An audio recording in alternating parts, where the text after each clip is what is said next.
So guys, talking about my most anticipated game of RPG at least for 2022, we have some very exciting news about Final Fantasy XVI, and a new update is literally around the corner, and this new update most likely is going to have the first and foremost the release date of the game, and second wise an extended gameplay trailer or gameplay, developer diary or whatever. I'm gonna cover a couple of things here and also a very interesting leak. So recently Uniqlo, which is a brand in Japan of clothing, has leaked a new range which will consist of 16 shirts. Now one of those shirts, guess what it is? That's right, Final Fantasy XVI. Here it is. It's actually here at the bottom. The last page is the one. So because obviously this is, as you can see, this is 100% Final Fantasy. You can actually make a zoom if you want, basically. But yeah, there we go, Final Fantasy 16. All right, this is basically the main character from here. I mean, come on, common sense. You can see there. Yeah, does that look right? All right, good. Right, happy? Okay. So this is basically a confirmation again that the marketing materials are already underway. So that means that a very, very recent new announcement is going to be made about this game, and some news is going to come.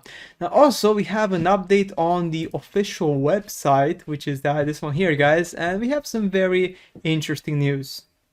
So actually scrolling down to the website updates, I believe this one was posted quite recently. We have here a message from the producer, which is very, very interesting. Now, this is what they are saying. So when we last spoke, I promised I would have more information on Final Fantasy XVI sometime later in 2021.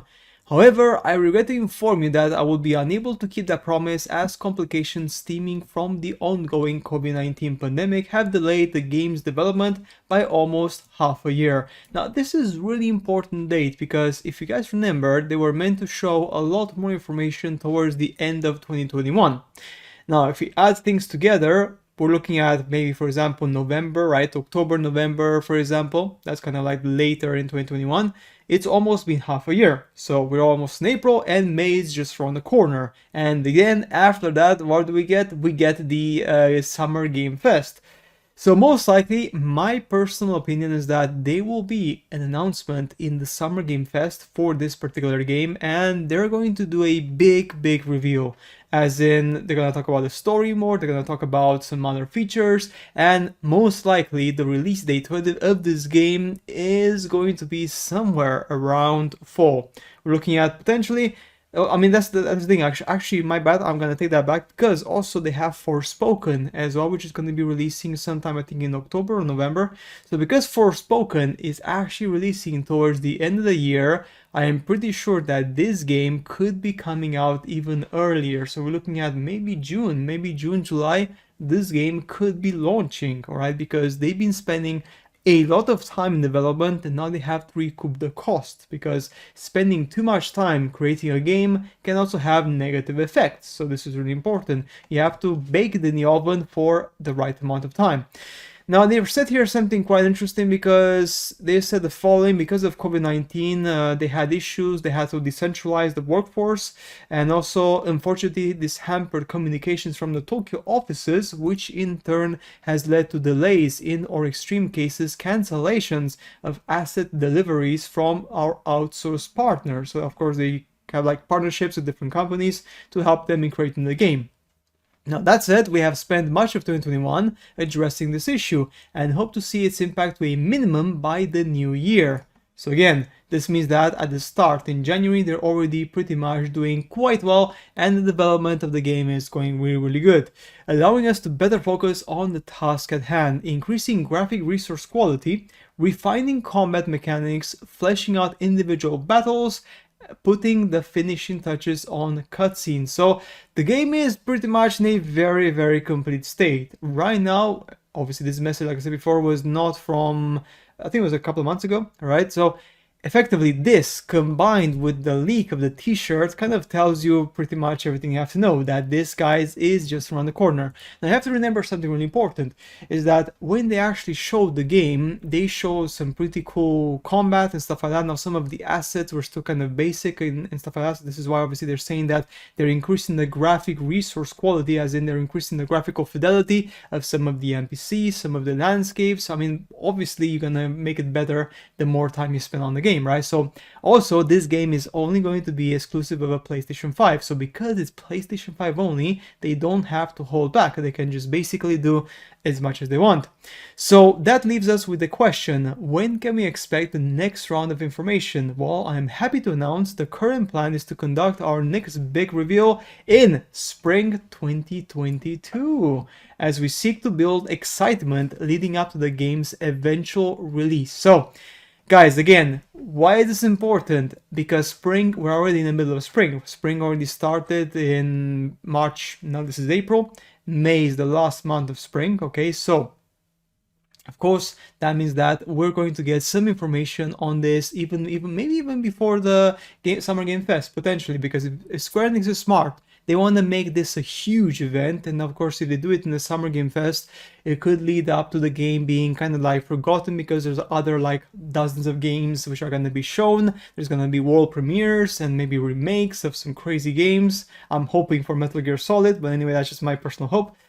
So because of that, of course, you never know. So they should be doing a reveal very soon, and the t-shirt which has been leaked by Uniqlo kind of suggests to me that towards the end of April, okay, we may get this big massive reveal, and finally the release date, which I'm hoping is going to be summer, because if they release the game in summer 2022, they're going to have a banger of a release window. Why is that? Because in summer there's very few RPG games which actually are worth your money, and for them to release this in the middle of the summer is going to be crazy, because that's how they're gonna make a ton of money, because during that period usually game releases are quite weak, and also big blockbusters usually don't tend to release. So that particular window, looking at potentially June, July, effectively, or even August, could be a very special month for Square Enix and of course for PlayStation.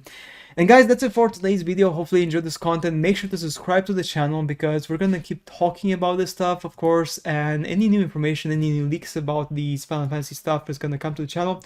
I am a freaking crazy fan about Final Fantasy, and of course this new game, Final Fantasy XVI, is even better for myself, because this game, it looks to be moving away from the party, and you're going to have potentially, we don't know that 100% yet, but you could have potentially just one main character, just like obviously in The Witcher or Elden Ring, all this stuff, and this main character is going to be your only character to level up. You could have potentially some side companions and stuff like that, but these are not going to be kind of like people who help you in the fight quite heavily. Could be just some small support, or just some temporary support, or just like some summons, and that is it. It's not going to be like companions like we have in Final Fantasy 15 and stuff like that, because that was more like the party, the guys, all that stuff. To be honest, in real-time combat, I believe that this is the way forward, because many times when you have like all these companions and you're real-time fighting, many times the companions do nothing. They're just there to kind of like attack a bit, do a bit of damage, but their damage is not really that intense unless you level them up crazily,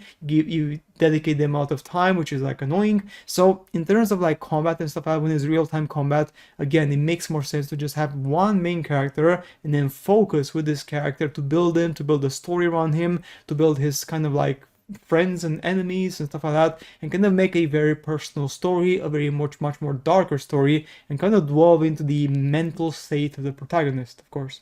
And guys, that's it for today's video. Like I said before, I shall catch you guys later in the next upload.